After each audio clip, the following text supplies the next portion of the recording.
Kinshasa na biso, réalité ya banaki, réalité ya banaki, réalité ya banakino.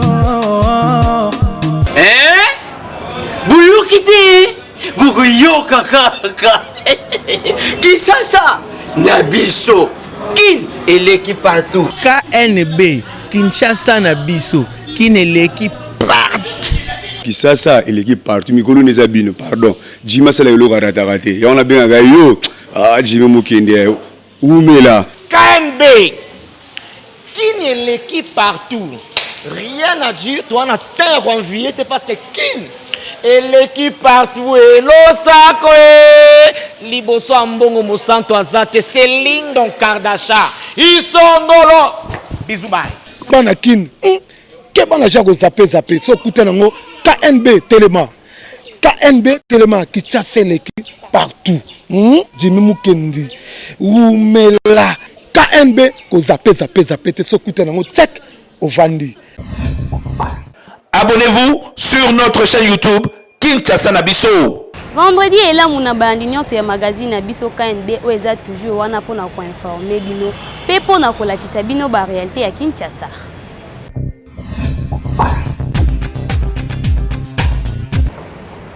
To fongola édition na biso ya lelo vendredi na elema oyo kaka ndenge ekoma momisano ya lelo pe vendredi 16 octobre réunion à conseil des ministres esalemaki esika wapi président de la république premier ministre ba évaluer ensemble quelques problèmes ya mboka ndeti côté ya social économique pe sécurité pona kolukela yango solution kasi bokola na compte rendu ya conseil des ministres oyo na édition na biso ya lobby samedi 17 octobre 2020. Président de la République, Yambaki représentante permanente à États-Unis, Jessica Lapen. États-Unis d'Amérique, basant na mission permanente na Union africaine na Addis Abeba na Éthiopie, oyo ezali dirigé na ambassadeur Jessica Lapen. Accompagné na ambassadeur Mike Amer, représentante permanente yaba États-Unis d'Amérique ayaki komona mokonzi ya mboka Félix Antoine Tshisekedi Tshilombo na qualité na ye ya futur président ya Union africaine. Ba question relative na genre na lutte contre corruption ezalaki na meni ya masolo na bango. So since 2006 the US has been in Addis with an observer mission to the African Union. 2006 que les États-Unis ont une mission permanente auprès de l'Union africaine à Addis Abeba et nous sommes très fiers d'être la première mission diplomatique accréditée à l'Union africaine. Je suis venu ici principalement pour écouter et entendre ce que le président de la République a à dire concernant sa vision en tant que futur président de l'Union africaine. Nous avons évoqué un certain nombre de sujets, y compris le genre, la lutte contre la corruption, la déstructuration, et nous sommes réellement contents de pouvoir voir que ces projets sont en voie d'être exécutés. Je suis vraiment ravie d'avoir eu cette réunion, mais aussi je fais la connaissance de les organisations de la société civile, les femmes congolaises, et je veux entendre de tous les quartiers qu'est-ce qu'ils pensent. Donc je fais ça aussi. Kinshasa, et l'équipe partout. UNESCO a continué à soutenir gratuité enseignement primaire initié na chef de l'État Félix Antoine Tshisekedi Tshilombo. Dengue directrice générale na bango alobaki après audience oyo azalaki na yango na mokonzi ya mboka. Directrice générale ya UNESCO asepelaki kopona kosala pona mbala na ye ya liboso voyage na ye officiel na République démocratique du Congo na période oyo ya rentrée ya classe oyo esalemi après fermeture ya ba école na mokili mobimba pona pandémie ya coronavirus. UNESCO azali ko sepela na réforme ya gratuité ya enseignement de base oyo mokonzi ya mboka Félix Antoine Tshisekedi Tshilombo a initiaki. Na sepelaki na yebisa ngai moko na président de la République ke azana soutien total na biso pe volonté na biso ya ko accompagner ye na réforme oyo ndenge directrice générale ya UNESCO Audrey Azoulay alobaki après audience na chef de l'État. La RDC a entrepris sous l'impulsion du président une réforme très ambitieuse pour la gratuité de l'enseignement primaire. Et c'est le sujet dont nous avons parlé principalement avec le président, pour voir comment nous pouvons continuer de soutenir, d'accompagner, aux côtés de tous les partenaires de l'éducation dans le monde, cette réforme qui permet un plus grand taux de scolarisation, qui permet aux familles d'envoyer leurs enfants sans avoir de choix déchirants à faire du point de vue économique, mais qui nécessite aussi des moyens, des investissements renouvelés pour les infrastructures, pour la formation des enseignants, pour la planification de cette réforme majeure. Et je voulais dire au président notre soutien et notre volonté de l'accompagner sur certains de ces éléments. L'éducation, vous savez, c'est un droit, le droit à l'éducation, et je crois que c'est la clé à moyen et long terme du développement d'un pays. Il n'y a pas de développement, il n'y a pas de paix sans éducation. Donc c'est une réforme qui est à la fois très bienvenue, très ambitieuse aussi, et qui nécessite beaucoup d'investissement, l'investissement de toute la société, l'investissement de la nation, l'investissement des budgets de la nation, mais aussi de l'accompagnement des partenaires internationaux tels que la Banque mondiale, l'UNESCO, l'ensemble du système des Nations Unies. Éducation ya basi ezali moko ya ba priorité nanga ndenge directrice ya UNESCO abakisaki oyo pe avisitaki lycée Kabamba ya Kinshasa. Ministre d'État en charge ya enseignement primaire, secondaire pe technique EPST na Mukuse Willy Bakonga na vice-ministre na ye Didier Boudimbu nde ba accompagnaki directrice ya UNESCO et pas ya chef de l'État. Kinshasa et l'équipe partout. Kaka ndenge toyebisaki bino bozwa image ya audience oyo mokonzi ya mboka Félix Antoine Tshisekedi a accordaki na bureau ya conseil ya magistrature. Pour examiner ma question concernant gestion ya pouvoir judiciaire, président de la République, magistrat suprême, asangisaki liboso na ye mercredi 14 octobre oyo 2020 na Pokwa, bureau ya conseil supérieur ya magistrature. La relation entre différentes institutions ya République ezali kitoko, pe institution pouvoir ezali prête na oyo etali prestation de serment ya ba haut magistrat oyo ba utaki kozala nommé récemment na mokonzi ya mboka Félix Antoine Tshisekedi Tshilombo ndenge président AI ya cour constitutionnelle pe procureur général Mokolo Nkokesha Jean-Paul, chef ya délégation à Lobaki. Ce que nous pouvons dire, c'est que la justice de notre pays fonctionne normalement. C'est vrai, le magistrat est le grand muet, il ne parle pas beaucoup. Et c'est de par les fonctions que nous exerçons. Mais pour nous donner l'occasion ici de dire que les relations sont très bonnes entre les différentes institutions et l'institution pouvoir judiciaire, et que en ce qui concerne les prestations de serment, les juges nommés ont été nommés conformément à la Constitution et aux lois de la République. Toutes les procédures suivies sont légales et aucune disposition de la Constitution n'a été violée quant à ceux.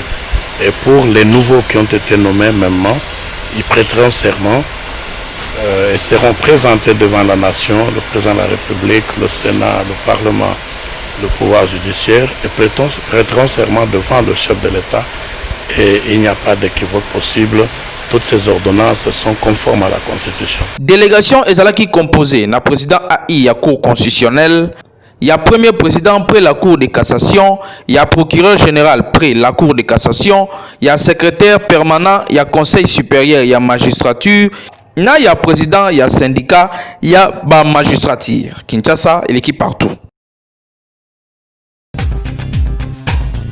Coaching na lingala eza programme oyo eza kosunga bino pona koyeba masolo na bino ya business pe pona développement personnel na bino pona kolanda yango bo s'abonner gratuitement na chaîne YouTube Jimmy Mokenzi le coach. Basalaka business pona esengo mutute. Basalaka business surtout ba mama pona esengo matavion te ona kendaka Chine te. Business eza na kendaka Chine te. Business eza na somba biloko moins cher na oteka likolo na gagner bénéfice. Oyo zo gagner wana de business. Mais so depuis bana okende Chine o gagnera te. Donc c'est au Kenya au tourisme. C'est pas ça le business. Le coup la moutonnion c'est un ça à profit, astuce, élément auto ramasser par-ci par-là to lobby, to partager na bino pour nakoye ba ko ça la profit à solo na ba business boza ko ça là. Et sengeli na vie na o créer ba revenu passif. Ba revenu passif ezali ba mbongo ekotaka ata yo zati. Ata yo bouger te même mbongo zo okota. Entre autres na immobilier sur za banda ko na yo. Tu as des locataires. Tu n'as pas le choix. Yo fani na yo. Locataire a obligé de faire du mois avec sa bon compte. Donc ce sont des revenus passifs. Ce qu'on crée par revenu passif, on a qu'on soutenir le business aux sala. À un certain moment, ce qu'on moi défaut, bon revenu passif, on a aider de temps en temps pour soutenir business na aux sala pour qu'il bosse parce que phénomène à recours parce que tout ça va prévoyanter. Pour okuya, il faut vraiment aussi là de la réserve na union or que réserve solo les revenus passifs, c'est-à-dire mbongo koti sakasa sala musala mais entre temps que tozo sala musala ozo matisa ba revenu na yo client oyo so zoa oza na facilité à maintenir parce que ayebi ba service na yo que oyo zo ko luka na kozo. Donc quand tu fais un business, il faut savoir ko garder relation mo songolo na ba client pour client kanisaka toujours yo tango aza na besoin et loko oyo akozoa et pas na yo. C'est très important. Merci beaucoup, c'était moi, Jimmy Mukendi, le coach, votre frère, pour vous booster, vous motiver, pour que vous puissiez redevenir encore la meilleure version de votre vie. À très vite. Réaction na yo mama ekozala nini soki o remarqué que mobali na yo mbongo azalaka nango ezalaka ya kisi. Reportage Hervé Zaka. Rédaction à KNB tosali réflexion sur sujet oyo pona kotuna na population soki o remarqué que mbongo oyo mobali na yo azalaka nango ezalaka mbongo ya kisi oko divorcer to ko continuer kaka ko vivre na ye kaka ndenge toyebi nganga pesaka eloko nyonso na intérêt na ye akoki kopesa yo mbongo mais azo bénéficier na étoile na yo ya bana na yo to ba sacrifice oyo ko banda kopesa ye bakino oyo tokutana kina bango boka ndenge balobi. Soki lelo na moni ke mobali tozo vanda na ye o lelo na bali toza na yenda ku moko na mo lelo réaction na ye aza na mbongo ya mabe nga comme ke naza mwasi na ko brutalité te eloko moto na vanda comme ke mwasi ndenge vanda saka mobali na ye na ko sola na ye papa mbongo oyo za nango eza ya malamu te oyo ezali nzela moko mbongo ngo ya nzela mukuse eza ya ngonga mulai te ya ngonga mulai eza ya nzambe ya nzambe yaka malembe ya diable ekendaka mbango pe suka nango ekoma pesa mwana pesa mwasi pesa boye lobi soko esimbi te yo moko to kokota na fulu e peso réaction moko ya mabe yango wana comme koza mobali nanga na komema na nzela ya nzambe na nzela ya Yesu oyeba nzambe otika biloko nyonso mabe oyo ozosala so na eko remarquer après que mbongo nezaka ya bien te na osepela te po mbongo ya mabe ekoza toujours ba problème. Et comme après bandiko lia batu bandiko lia yo bana yozo ebate ozo ebata bandiko boma o bana azo lia batu parce que mbongo neza ya bien te poso na miyebela kyango na ko linga ete na yeko linga na yeko remarquer après na ko pe oboma libala ngo po mingi ba ba luka ti suka na ngo ya olia na o mwasa liboso alio parce que ke sele mbongo baso ya ko bala sima batika ko bénéficier.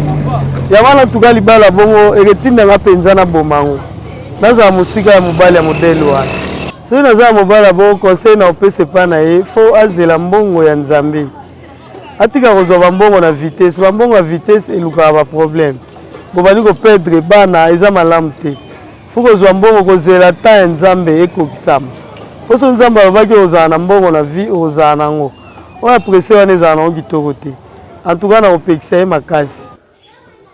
Pour nga relation kozala tant to balanaki azana ba mbongo na ba moyen belé na yebaki tina nango te tant na yeko yeba tina nango te mbongo wana eza ya nzela ya mabe na ko boya epenza carrément parce que ko un jour pa ko balukela nga na nzela na ya kisi wana ya mbongo wana akobebisa bo moyi na ngai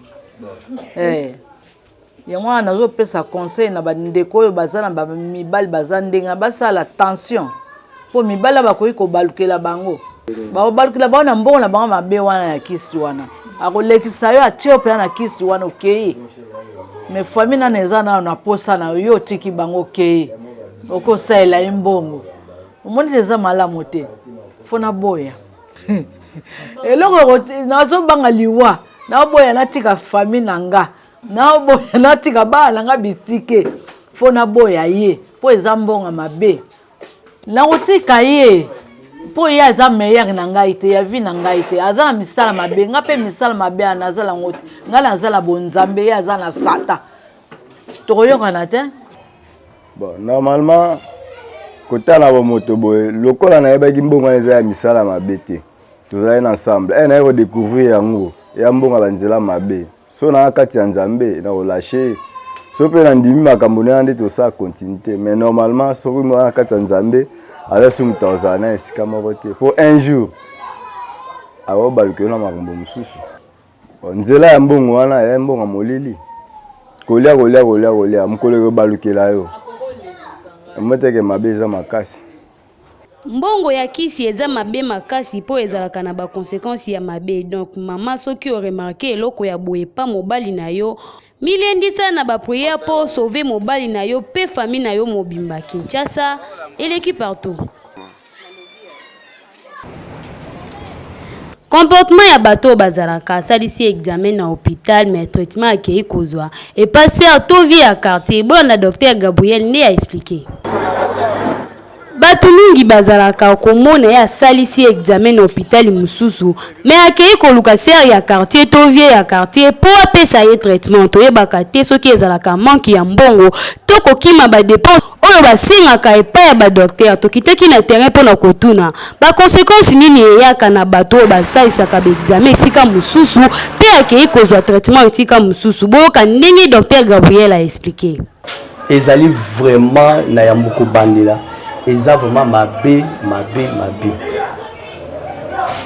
na kubandela place ko bandela te mais na kubandela place epesinga passe te ozui au sasi d'examen na centre par exemple par la mission na Siloé si ba mutu mususu akeko traiter yo mabe zani d'abord tant au sasi examen na centre par exemple Siloé biso to yebi nini o to kangi et c'est to traiter yo ndenge nini pour biso te bi kiso to komi to traiter yo ndenge nini to ko battre ndenge pour conséquences ezalati mais siko yo aux ordonnances aux ba kiso ke ba ke ko traiter yo na ndako mbebe zanini ceux qui muto a zio na ndako za vraiment na curiosité ko tanga ba kisité par exemple kiso ko pesa na musisa ke ne libère na makila aki ko pesa na sima ou bien oya sima et pekisa mba pesa na musisa ki ko pesa na musisa tala siko mbeba ozala nango yami balé muto yo ke iliwana aki ko traiter na ndako est-ce que azana connaissance ya kotala ba dose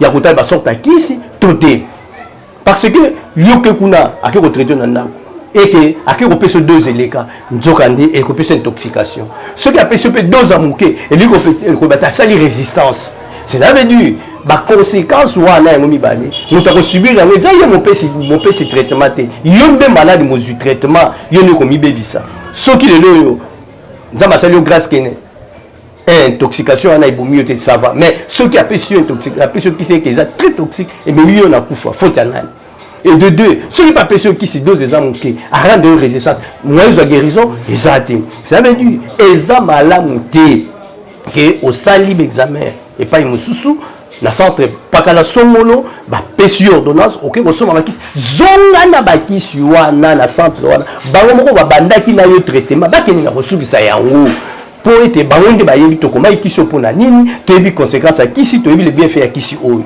nzoka nde yoso ki ko epai mutu mususu ke mutu wana azane praticien yeba kendeko ozo komi boma yo moko comme ça vie mukuse pe ba conséquence za néfaste po eloko na koyebisa yo kisi nyonso ezali produits chimiques ezali ba conséquences mabe ce qui dose eleki kisi nyonso ezali ba voie na l'administration et que les lois ont la connaissance qui soit déjà permis de repérer ça on a intervenu ça peut on intervenu sous que la on au kufi ya wana conséquence to nani to lito pesibino ndeko nanga ba conséquences ezali ni ba conséquences ezali 1 akoki ko peso 2 à muke malade au kufate 2 akoki ko peso 2 eleka au kufi 3 akoki ko pesa yo na voix oyo esengela kite ko pe ko kufa 4 akoki ko peso kishi wana et que le lenge yango esengela ko pesa yango te mbeba ekoyi yango conseil topesi bino ba conséquences ezali mabe zonga epai oyo bakomaki kisi zonga na centre wana bakomaki kisi bilakisa bango bakisi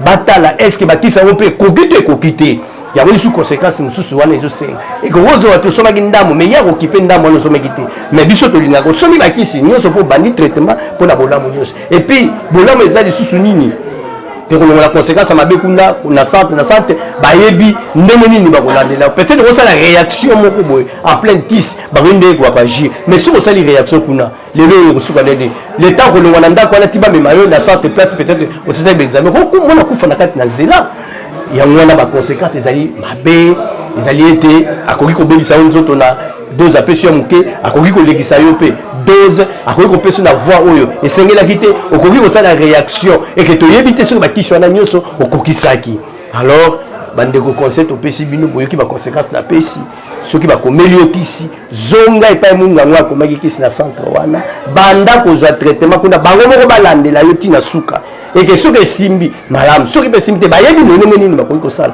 mpo na bolamu ya nzoto la santé n'a pas de prix. eza nango mabe te kozwa traitement esika mosusu surtout soki mutu yango mpe azali na ye corps médical kasi ezali mabe soki mutu wana azali na bamateriel nyonso te mpo aka de problème akoki kosauve yo te donc ya malamu ezali kokende kaka na hôpital mpo baloba la santé n'a pas de prix. Kinshasa eleki partout.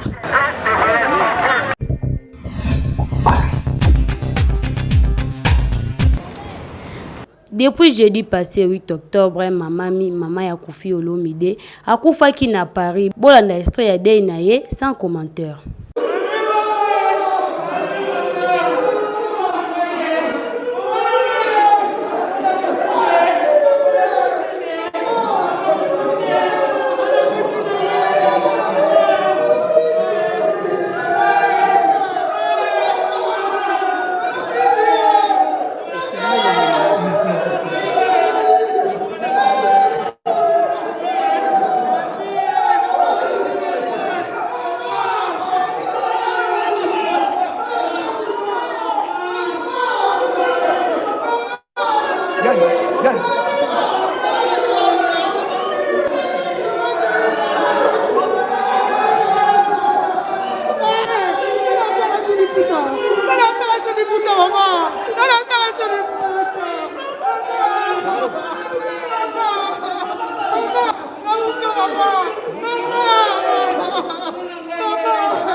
Na compte ya Lina Foot Weekend oyo FC Renaissance akosemezre na décembre PP dimanche oyo ASV Club akobeta na tout puissant Mazembe. Commentaire ya Nathan Siata. 26e édition ya Ligue nationale ya football Lina Foot ekozala somo weekend oyo po ba match ebele ndeti derby entre Football Club Renaissance du Congo oyo aza très en forme akokutana na Daring Club ya Kinshasa oyo azo kokate après avoir combattu 3 matchs. Derby oyo ekozala samedi 17 octobre na 15h30 na Stade des Martyrs kasi ezali à huis clos. Kasi lisusu classico congolais oyo eko intervenir dimanche 18 octobre entre Association Sportive Victoria Club ya Kinshasa oyo tobengaka V Club akoyamba tenant du titre tout puissant Mazembe ya Lubumbashi. Daring Club Motema Pembe na début ya Lina Foot oyo azali nyonso sauf les immaculés po ba protéger ya Vidier Chimanga bazo koka ko décoller te ba poulet ya coach Isaac Ngala basaka na 2 points sur 9, pas de victoire. Première journée basalaki 2 buts partout na Rancy Club de Kinshasa RCK. Deuxième journée bapoli 1-0 contre Asmaniema, p 0 but partout baki ko sala na troisième journée na Dauphin Noir. Kasi mokolo ya dimanche nde ekoyinda mabepo délégation à 26 personnes na kati na bango 20 joueurs déjà bakitaki jeudi 15 octobre oyo 2020 na aéroport ya Njili na Butu. Wana banani ba joueur ya Mazembe bako affronter dimanche oyo 18 octobre na stade de Marty association sportive V Club. Ba internationaux ya Mazembe baza nano na ba sélection respective na bango bako rejoindre directement équipe à partir ya Kinshasa au plus tard samedi selon site na bango.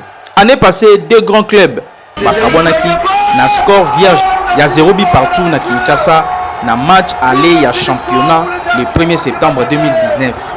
Championnat vu que ezalaki suspendu suite ya maladie ya coronavirus, match retour ezalaki te. Tozo espérer que rencontre oyo 2 clubs bako proposer ba amoureux ya ballon rond spectacle moko ya bien pour na beauté ya jeu. Kinshasa et l'équipe partout. Dans la suite, Patou Kabangou et Kazadi Oki. Abonnez-vous sur notre chaîne YouTube Kinshasa na biso. Bozalaki ebele au rendez-vous ya kolanda magazine na biso KNB soki bosepelaki na édition ya mokona lelo. Tika topesa merci na équipe rédactionnelle na biso mobimba ya KNB. Hervé Zaka double pour moi azalaki na sima ya caméra, Nathan Siata na réalisation pe na coordination ya Jimmy Mukendi. Kaka ndenge to mesana koloba botikala toujours scotché branché na chaîne YouTube Kinshasa na biso. Kinshasa et l'équipe partout.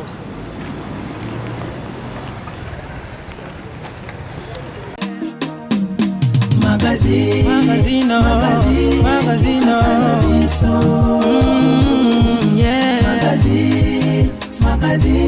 Kinshasa na biso. Réalité ya bana ki, réalité ya bana kino.